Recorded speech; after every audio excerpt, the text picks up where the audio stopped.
বিসমিল্লাহির রহমানির রহিম। আমি মোহাম্মদ জসিমউদ্দিন, রয়েশনগর উচ্চ বিদ্যালয় সিনিয়র শিক্ষক। আমি আজ নবম ও দশম শ্রেণীর বাংলাদেশ ও বিশ্ব পরিচয়ের অনলাইন ক্লাসে সবাইকে সাদর আমন্ত্রণ। আমরা আশা করি তোমরা সবাই এই ক্লাসগুলি ফলো করবে। তো তোমরা বাড়িতে বসে ক্লাসগুলি অনুসরণ করবে, তাহলে তোমরা অনেকটা উপকৃত হবে। তোমরা সকলকে দৃষ্টি আকর্ষণ করে আজকে ক্লাস শুরু করছি। আমাদের আজকের ক্লাস বাংলাদেশ ও বিশ্ব পরিচয়ের নবম ও দশম শ্রেণীর অষ্টম অধ্যায়ের বাংলাদেশের গণতন্ত্র সম্পর্কে আমরা আলোচনা করব। তো তোমরা মনোযোগ সহকারে ব্যাপারটা একটু লক্ষ্য করবে। আমরা সরাসরি ক্লাস করতে পারছি না, অনলাইনের মাধ্যমে তোমাদেরকে যতটা সম্ভব বোঝানোর চেষ্টা করব। তোমরা পরবর্তীতে এই ক্লাসগুলি আবার যদি রিপিটিশন করা দরকার হয়, তাহলে আমরা তোমাদের ক্লাস স্কুল করলে তখন আমরা তোমাদেরকে আবারও ভালো করে বোঝানোর চেষ্টা করব। তো সর্বোপরি কথা, আমাদের অষ্টম অধ্যায়ের বাংলাদেশের গণতন্ত্র বিষয়ক যে অবস্থান আছে, সেটা থেকে আমরা তোমাদেরকে কিছু বলার চেষ্টা করি। এই অধ্যায়ে আমরা তোমাদেরকে যা শেখাতে চেষ্টা করব তা হলো, এই অধ্যায়ের শেষে যা শিখবে গণতন্ত্রের ধারণা, গণতন্ত্রের প্রকারভেদ,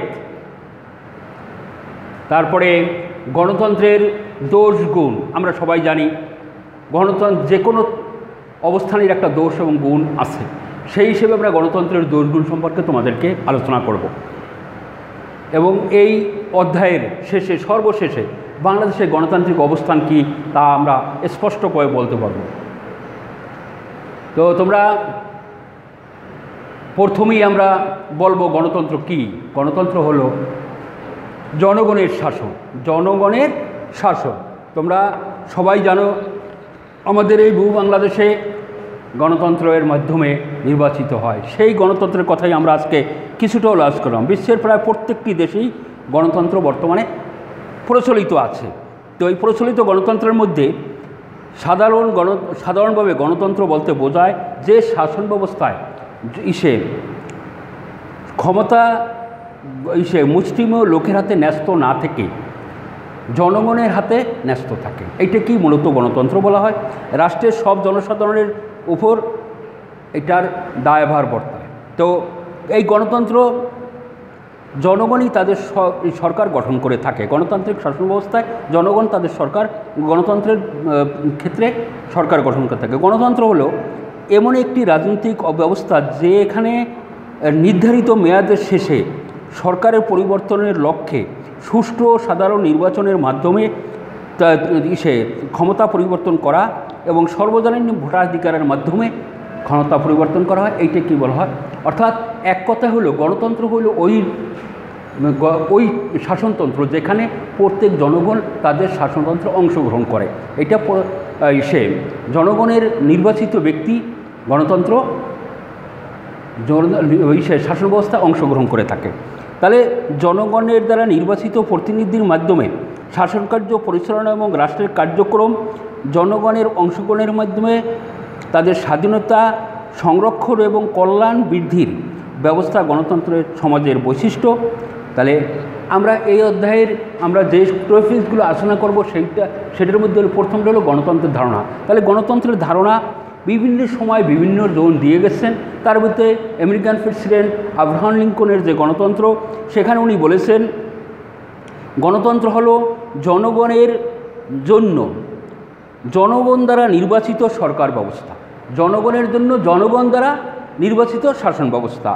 তারপরে অধ্যাপক গেটেলের মতে যে শাসন ব্যবস্থা জনগণ সার্বভৌম ক্ষমতার প্রয়োগে অংশগ্রহণের অধিকার রাখে তাকেই গণতন্ত্র বলা হয়। অর্থাৎ সার্বভৌম ক্ষমতার অংশগ্রহণের ক্ষমতা রাখে, সেটাই গণতন্ত্র। এখন সাধারণ অর্থে গণতন্ত্র হলো মূলত সংখ্যাগরিষ্ঠের দ্বারা নির্বাচিত, সংখ্যাগরিষ্ঠের স্বার্থে গঠিত পরিচালিত সরকার।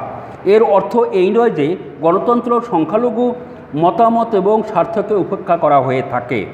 গণতন্ত্রের আইনের দৃষ্টিতে সকলেই সমান। সুতরাং গণতন্ত্র বিশ শতকের একটি জনপ্রিয় ধারণা, যা বর্তমানে সরকার দ্বারা পরিচালনার সর্বশ্রেষ্ঠ ব্যবস্থা হিসেবে পরিচালিত হয়। এ কারণেই গণতন্ত্র সমাজ এবং রাষ্ট্র সংক্রান্ত অধ্যয়নযোগ্য বিষয়গুলির মধ্যে অন্তর্ভুক্ত হয়ে থাকে। অর্থাৎ গণতন্ত্র হলো জনগণের দ্বারা, এক কথায় আমরা সারসংক্ষেপে বলতে পারি গণতন্ত্র হলো ওই সরকার ব্যবস্থা যে সরকার ব্যবস্থা জনগণ সরাসরি অংশগ্রহণ করে থাকে। তাহলে আমরা এই ধারণাটা তোমরা নিলাম। তাহলে গণতন্ত্রের ধারণা এটা, এবং গণতন্ত্রের প্রকারভেদ কী আমরা সাধারণত জানি। গণতন্ত্র দুই ভাগে বিভক্ত, এক হলো বা দুই প্রকারে, আমরা দুই প্রকারের বা দুই ভাগে বিভক্ত বলতে পারি। একটা হলো প্রত্যক্ষ গণতন্ত্র আর একটা হলো পরোক্ষ গণতন্ত্র। প্রত্যক্ষ গণতন্ত্র কি?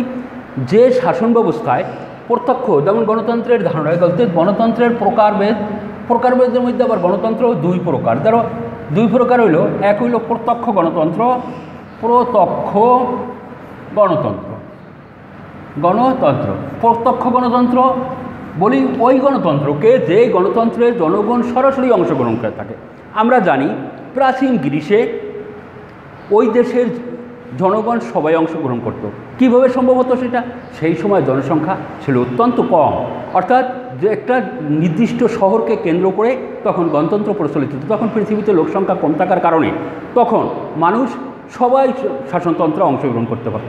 অর্থাৎ প্রত্যেকটা জনগণই তার সরাসরি ভোটাধিকার প্রক্রিয়া অংশগ্রহণ করত, এবং একজন নির্দিষ্ট ব্যক্তিকে তারা সরকারভাবে বিবেচিত করত বা কয়েকজনকে ক্ষমতা দিত, তারাই এইটা হলো প্রত্যক্ষ গণতন্ত্র। কিন্তু বর্তমান শাসন ব্যবস্থায় পৃথিবীতে লোকসংখ্যা বেড়ে গেছে। একটা দেশে কমপক্ষে 1000 কোটি জনসংখ্যা হয়ে থাকে, লক্ষ কোটি জনসংখ্যা। এখন আমাদের ধরো বাংলাদেশের কথাই ধরো, বাংলাদেশে 18 কোটি লোক। এখন এই 18 কোটি লোকে সবাই যদি কোথাও ভোট দেয় সেটা কি সম্ভব? যেহেতু সম্ভব না, সেই জন্য এখন আরেকটা গণতন্ত্র বের হয়েছে, সেটার নাম হলো পরোক্ষ গণতন্ত্র। এই পরোক্ষ গণতন্ত্র হলো কি?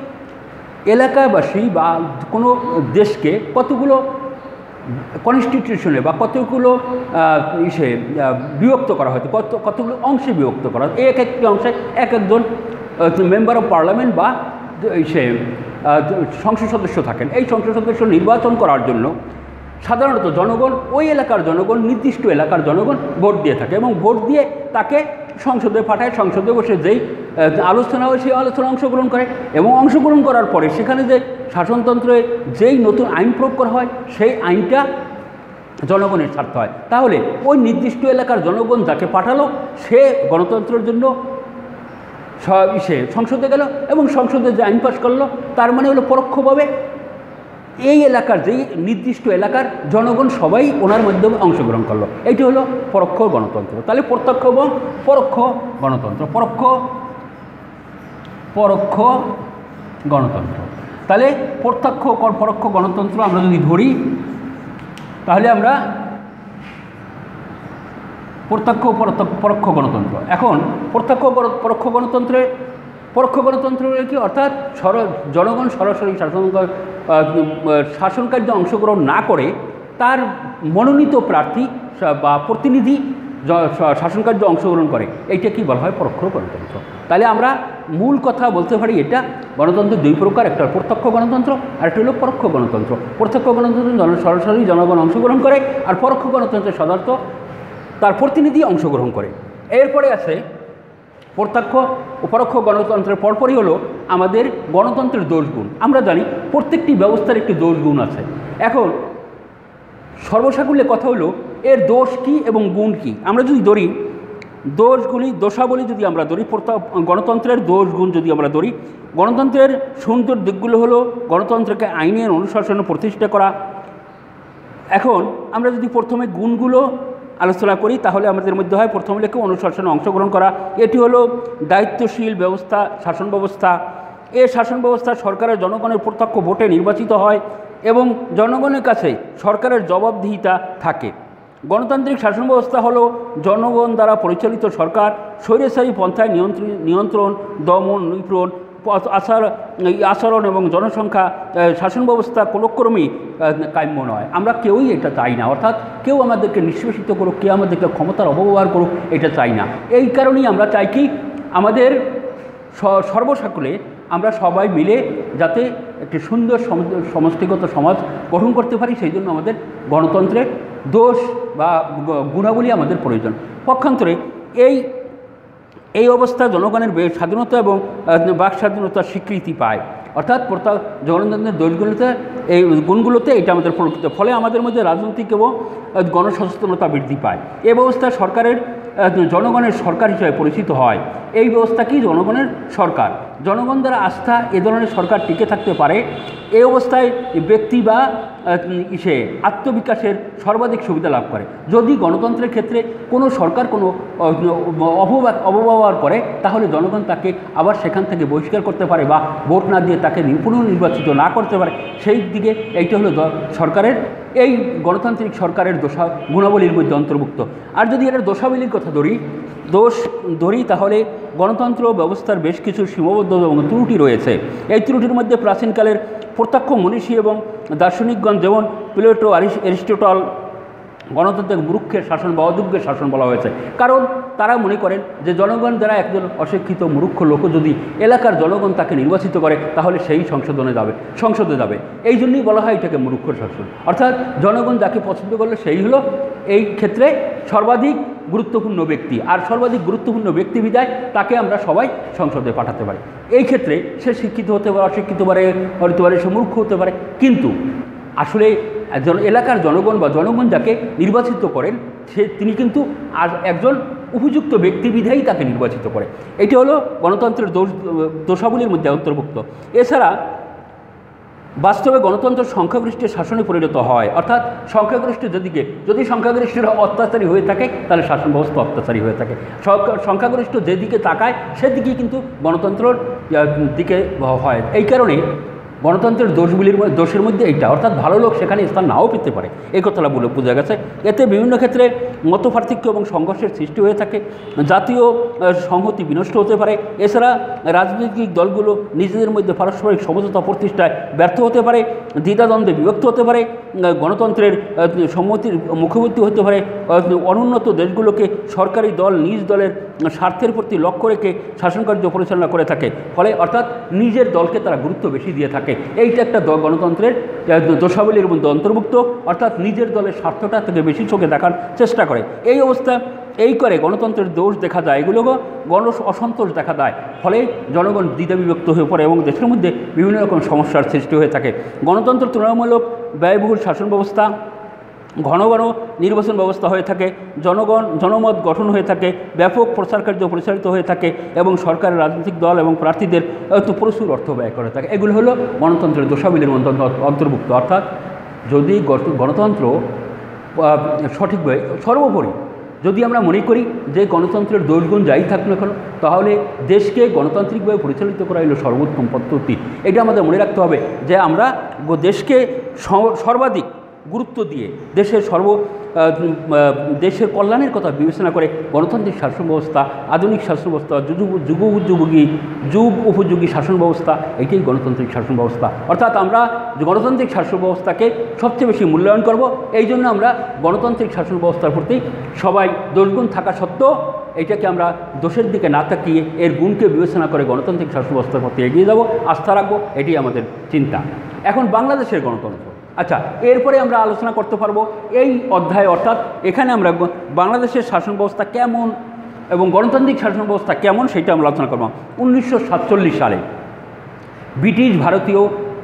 ব্রিটিশ এই দেশ থেকে চলে যাওয়ার পরে, ইস্ট ইন্ডিয়া কোম্পানি এই দেশ থেকে চলে যাওয়ার পর বা ব্রিটিশরা এই দেশকে বিতাড়িত হওয়ার পর আমাদের এই দেশে পাকিস্তান নামক একটি দেশে পরিণত হয়। পাকিস্তানের পর বাংলাদেশে 1971 সালের সশস্ত্র সংগ্রামের মাধ্যম দিয়ে বঙ্গবন্ধুর নেতৃত্বে বাংলাদেশ স্বাধীন হয়। সেই স্বাধীনতার পর থেকে বাংলাদেশে গণতন্ত্র প্রচলিত হয়েছে। বিভিন্ন সময় বিভিন্ন রকমের সমস্যা সম্মুখীন হওয়ার সত্ত্বেও বাংলাদেশ আজকে গণতান্ত্রিক দেশ এবং গণতান্ত্রিক দেশের প্রধান ধারক ও বাহক বঙ্গবন্ধু কন্যা শেখ হাসিনা এবং উনি আমাদের মাননীয় প্রধানমন্ত্রী। বর্তমানে শাসন ব্যবস্থায় আমাদের দেশে গণতান্ত্রিক ব্যবস্থা চলছে, কিন্তু পরবর্তী বিভিন্ন কারণে 1971 সালে স্বাধীনতার পর থেকে এই পর্যন্ত বিভিন্ন সময় বিভিন্ন রকমের শাসক এই দেশে আসছিল এবং তারা বিভিন্ন সময় বিভিন্ন রকমের শাসন, কিন্তু বর্তমান আওয়ামী লীগ সরকার অর্থাৎ 90 সালের পর স্বৈরাচারী এরশাদের পতনের পর থেকে বাংলাদেশের শাসন ব্যবস্থা গণতান্ত্রিক ধারায় পরিবাহিত হয়, অর্থাৎ দুটি দল এদেশে শাসন ব্যবস্থা কায়েম করে। তো এই জন্যই আমাদের বর্তমানে বাংলাদেশের শাসন ব্যবস্থা দেখা যায় বর্তমানে যে আছে বা আওয়ামী লীগ সরকার তারা অত্যন্ত সুচারু সুস্থ সুন্দরভাবে এই দেশকে পরিচালিত করছে। এই জন্য বাংলাদেশের বর্তমান গণতান্ত্রিক সরকার 29শে ডিসেম্বর 2008 সালে জাতীয় সংসদ নির্বাচন অনুষ্ঠিত হয়। নবমে জাতীয় সংসদে নির্বাচনের আওয়ামী লীগ নেতৃত্ব সংখ্যাগরিষ্ঠ মহাজোট বিপুল সংখ্যাগরিষ্ঠতা অর্জন করে এবং 10ম জাতীয় সংসদে নির্বাচনে 5ই জানুয়ারি 1914 সালে একাদশ জাতীয় সংসদ নির্বাচনে 30শে ডিসেম্বর 2018 এবং পূর্ববর্তী সকলকে ছাপিয়ে এই দল পুনরায় আবার সংখ্যাগরিষ্ঠ লাভ করে এবং বর্তমানে সেই সরকার প্রচলিত আছে। বর্তমানে বাংলাদেশের গণতান্ত্রিক সরকার অবস্থায় তো আছে। আমরা বাংলাদেশের গণতন্ত্রের ক্ষেত্রে যদি আলোচনা করি তাহলে আমরা অন্যান্য সময়ের তুলনায় অনেক অনেক অনেক বেশি ভালো আছি। এই জন্য আমরা মনে করি দেশে গণতন্ত্র অত্যন্ত প্রয়োজন।